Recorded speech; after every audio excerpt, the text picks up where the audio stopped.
20 years after. Chapter 84. Strength and Sagacity. Continued. Supper was eaten in silence, but not in sadness. For from time to time one of those sweet smiles which were habitual to him in moments of good humor illumined the face of D'Artagnan. Not a scintilla of these was lost on Porthos, and at every one he uttered an exclamation which betrayed to his friend that he had not lost sight of the idea which possessed his brain. At dessert D'Artagnan reposed in his chair, crossed one leg over the other, and lounged about like a man perfectly at his ease. Porthos rested his chin on his hands, placed his elbows on the table, and looked at D'Artagnan with an expression of confidence which imparted to that colossus an admirable appearance of good fellowship. "Well?" said D'Artagnan at last. "Well?" repeated Porthos. "You were saying, my dear friend?" "No, I said nothing." "Yes, you were saying you wished to leave this place." "Ah, indeed, the will was never wanting. To get away you would not mind," you added, "knocking down a door or a wall." "'Tis true, I said so, and I say it again. And I answered you, Porthos, that it was not a good plan, that we couldn't go 100 steps without being recaptured, because we were without clothes to disguise ourselves and arms to defend ourselves." "That is true, we should need clothes and arms."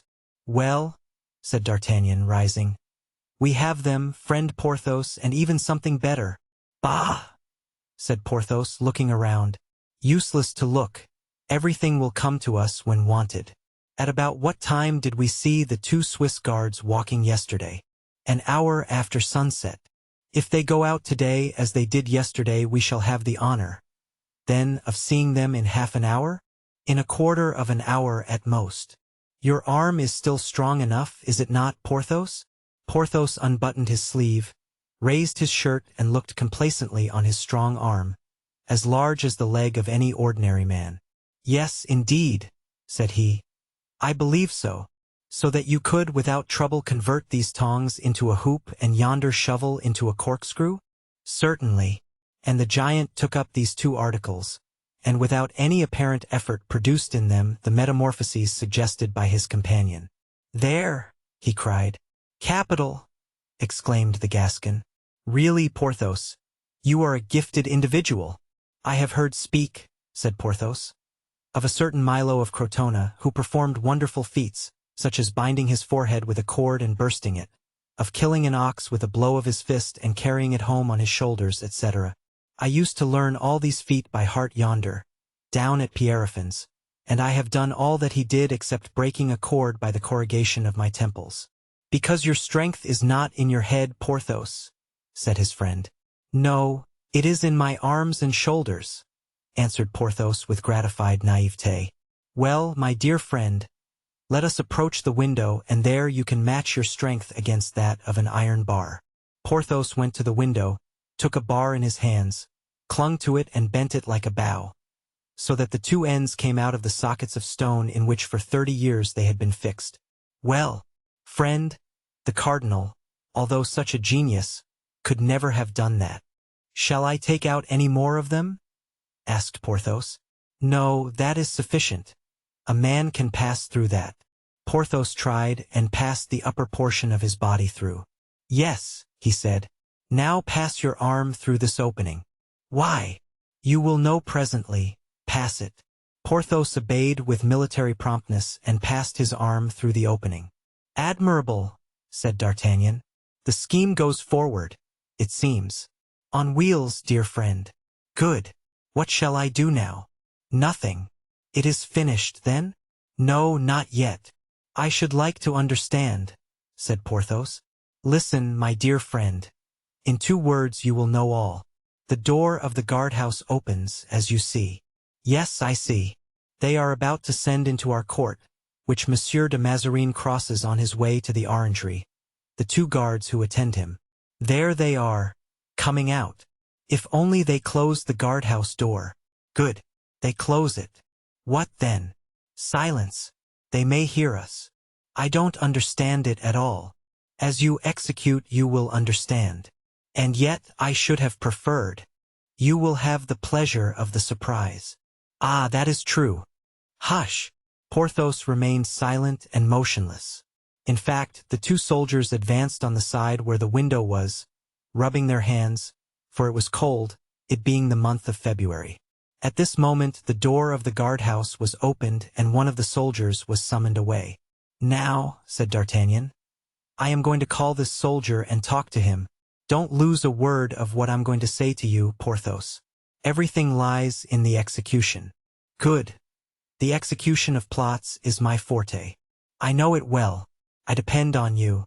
Look, I shall turn to the left, so that the soldier will be at your right, as soon as he mounts on the bench to talk to us. But supposing he doesn't mount? He will rely upon it. As soon as you see him get up, stretch out your arm and seize him by the neck. Then, raising him up as Tobit raised the fish by the gills, you must pull him into the room, taking care to squeeze him so tight that he can't cry out." "Oh," said Porthos, "suppose I happen to strangle him? To be sure there would only be a Swiss the less in the world. But you will not do so, I hope. Lay him down here. We'll gag him and tie him, no matter where. Somewhere. So we shall get from him one uniform and a sword." "Marvelous!" exclaimed Porthos, looking at the Gascon with the most profound admiration. Pou, repliait D'Artagnan. "Yes," said Porthos, recollecting himself. "But one uniform and one sword will not suffice for two. Well, but there's his comrade." "True," said Porthos. "Therefore, when I cough, stretch out your arm." "Good." The two friends then placed themselves as they had agreed, Porthos being completely hidden in an angle of the window. "Good evening, comrade," said D'Artagnan in his most fascinating voice and manner. "Good evening, sir," answered the soldier, in a strong provincial accent. "'Tis not too warm to walk," resumed D'Artagnan. "No, sir. And I think a glass of wine will not be disagreeable to you? A glass of wine will be extremely welcome." "The fish bites, the fish bites," whispered the Gascon to Porthos. "I understand," said Porthos. "A bottle, perhaps? A whole bottle?" "Yes, sir. A whole bottle, if you will drink my health." "Willingly," answered the soldier. "Come then and take it, friend," said the Gascon. "With all my heart. How convenient that there's a bench here. Egad, one would think it had been placed here on purpose. Get on it. That's it, friend." And D'Artagnan coughed. That instant the arm of Porthos fell. His hand of iron grasped, quick as lightning, firm as a pair of blacksmith's pincers, the soldier's throat. He raised him, almost stifling him as he drew him through the aperture, at the risk of flaying him in the passage. He then laid him down on the floor where D'Artagnan, after giving him just time enough to draw his breath, gagged him with his long scarf, and the moment he had done so began to undress him with the promptitude and dexterity of a man who had learned his business on the field of battle. Then the soldier, gagged and bound, was placed upon the hearth, the fire of which had been previously extinguished by the two friends. "Here's a sword and a dress," said Porthos. "I take them," said D'Artagnan. "For myself. If you want another uniform and sword you must play the same trick over again. Stop. I see the other soldier issue from the guardroom and come toward us." "I think," replied Porthos, "it would be imprudent to attempt the same maneuver again. It is said that no man can succeed twice in the same way, and a failure would be ruinous. No, I will go down, seize the man unawares and bring him to you ready gagged." "That is better," said the Gascon. "Be ready," said Porthos, as he slipped through the opening. He did as he said. Porthos seized his opportunity, caught the next soldier by his neck, gagged him and pushed him like a mummy through the bars into the room, and entered after him. Then they undressed him as they had done the first, laid him on their bed and bound him with the straps which composed the bedstead being of oak. This operation proved as great a success as the first. "There," said D'Artagnan. "This is capital. Now let me try on the dress of yonder chap, Porthos. I doubt if you can wear it. But should it be too tight, never mind, you can wear the breastplate and the hat with the red feathers."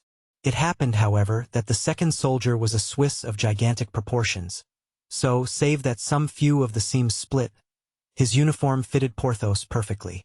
They then dressed themselves. "'Tis done!" they both exclaimed at once.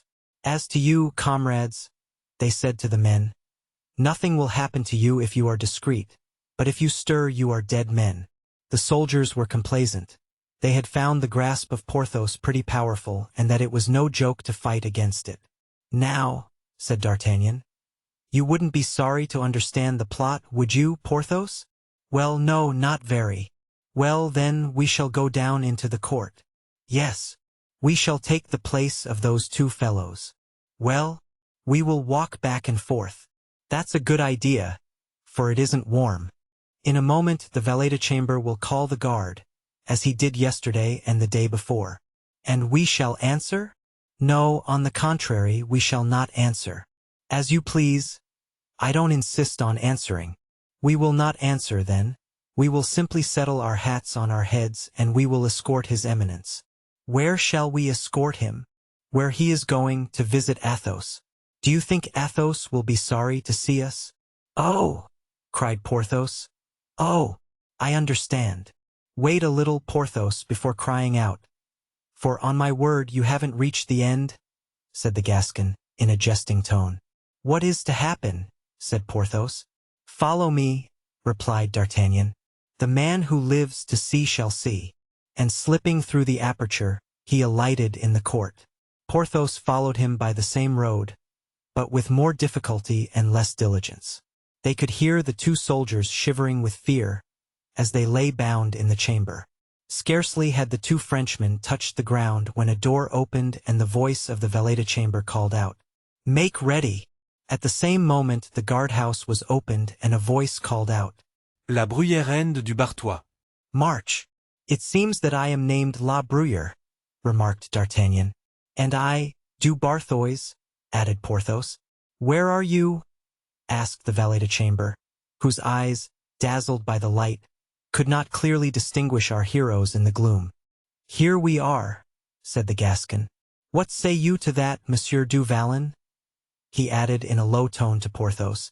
"If it but lasts, most capital," responded Porthos. These two newly enlisted soldiers marched gravely after the valet-de-chamber, who opened the door of the vestibule, then another which seemed to be that of a waiting-room, and showing them two stools. "Your orders are very simple," he said. "Don't allow anybody except one person to enter here. Do you hear? Not a single creature. Obey that person implicitly. On your return you cannot make a mistake. You have only to wait here till I release you." D'Artagnan was known to this valet-de-chamber, who was no other than Bernouin, and he had during the last 6 or 8 months introduced the Gascon a dozen times to the cardinal. The Gascon, therefore, instead of answering, growled out "Ja! Ja!" in the most German and the least Gascon accent possible. As for Porthos, on whom D'Artagnan had impressed the necessity of absolute silence, and who did not even now begin to comprehend the scheme of his friend, which was to follow Mazarin in his visit to Athos, he was simply mute. All that he was allowed to say in case of emergencies was the proverbial Der Teufel. Bernouin shut the door and went away. When Porthos heard the key turn in the lock he began to be alarmed, lest they should only have exchanged one prison for another. "Porthos, my friend," said D'Artagnan, "don't distrust Providence.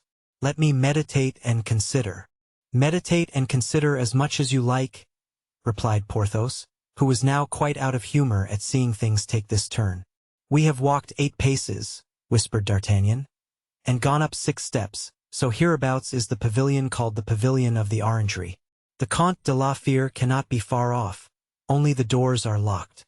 "That is a slight difficulty," said Porthos, "and a good push with the shoulders. For God's sake, Porthos my friend, reserve your feats of strength, or they will not have, when needed, the honor they deserve. Have you not heard that someone is coming here?" "Yes." "Well, that someone will open the doors. But, my dear fellow, if that someone recognizes us, if that someone cries out, we are lost. For you don't propose, I imagine, that I shall kill that man of the church. That might do if we were dealing with Englishmen or Germans." "Oh, may God keep me from it, and you too," said D'Artagnan. "The young king would, perhaps, show us some gratitude, but the queen would never forgive us, and it is she whom we have to consider. And then, besides, the useless blood. Never. No, never. I have my plan." Let me carry it out and we shall laugh. So much the better, said Porthos. I feel some need of it. Hush, said D'Artagnan. The someone is coming. The sound of a light step was heard in the vestibule.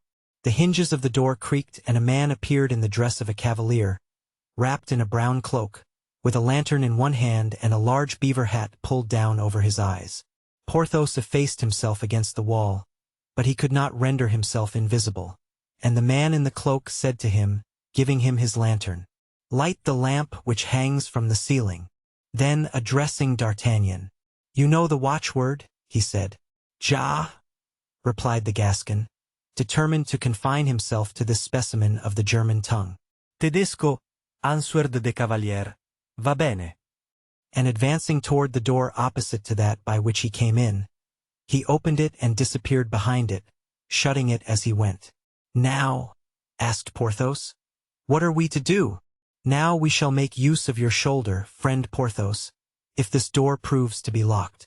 Everything in its proper time, and all comes right to those who know how to wait patiently.